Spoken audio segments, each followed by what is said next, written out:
think the easiest way to say this is that Chip Kelly cashed in. Like he's got the biggest coordinator contract in NFL history.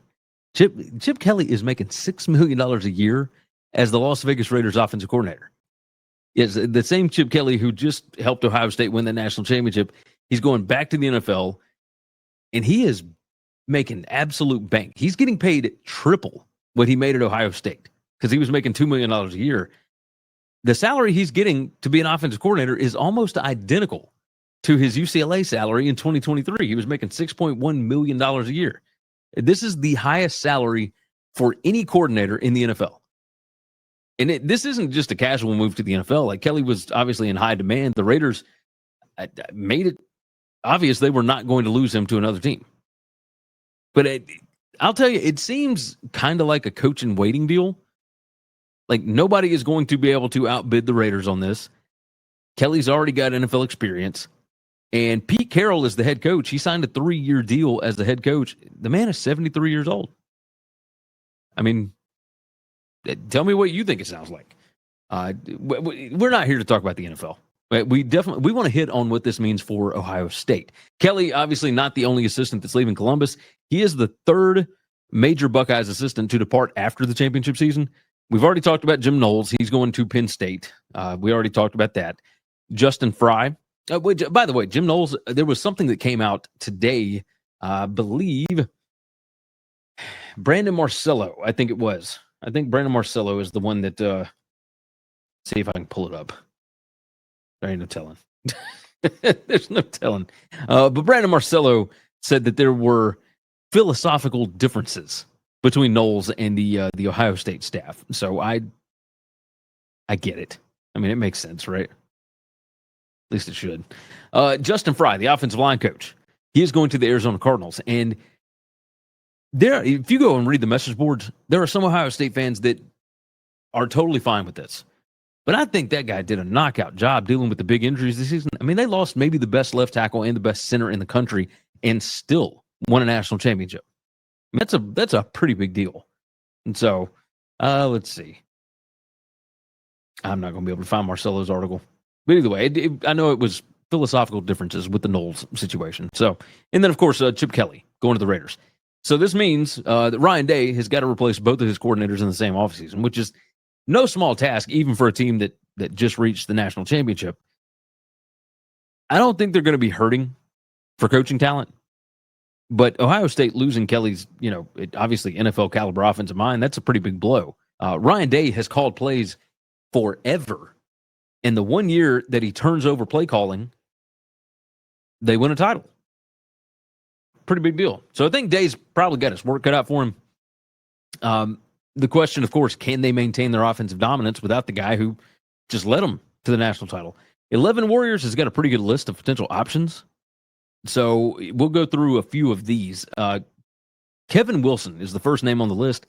He was at Tulsa as their head coach.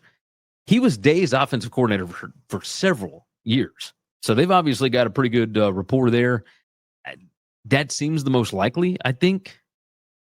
But you've also got Brian Hartline on staff. He's the current wide receivers coach. He was OC for a year prior to that.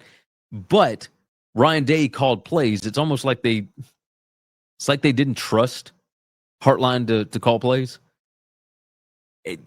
You've seen the wide receiver room at Ohio State for years. I mean, Hartline is an incredible wide receivers coach. Have you ever been promoted to the point of failure? Like maybe Hartline is just the best wide receiver coach in the country.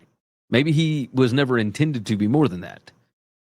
But maybe he was. Maybe he just hadn't had the chance. I mean, the guy's still really, really young.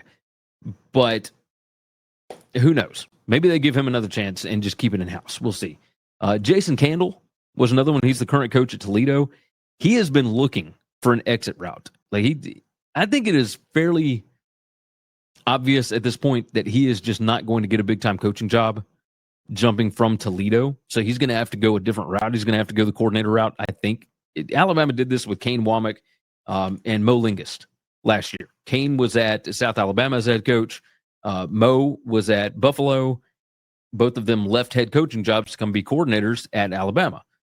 Ohio State could absolutely do the same thing. Obviously, they did it with Chip Kelly last year. Chip Kelly was the UCLA head coach. He left there to go be the offensive coordinator at Ohio State. So it can turn into big things. But does Jason Candle, like, what? Does that move anybody? Does that help with recruiting? Like, what does that do? The same thing can be said kind of for Joe Moorhead, right? Akron head coach. This is the one that I'm kind of pulling for the most, that I want to see happen, because it might kind of stick in the craw of Penn State fans, right? He was their offensive coordinator when they won the Big Ten. And that was before he became Mississippi State's head coach.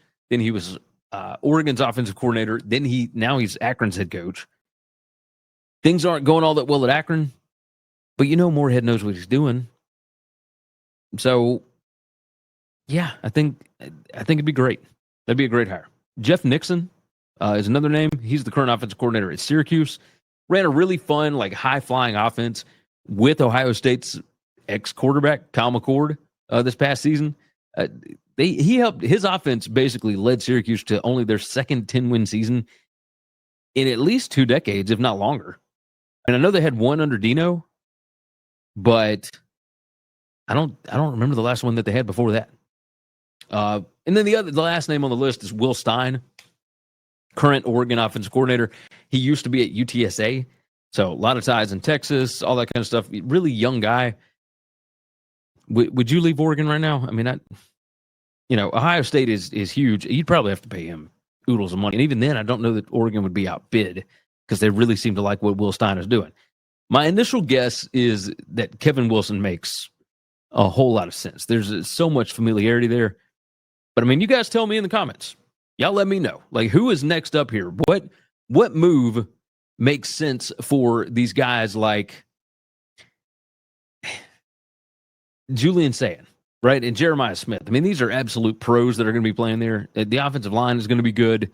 They got playmakers all over the place.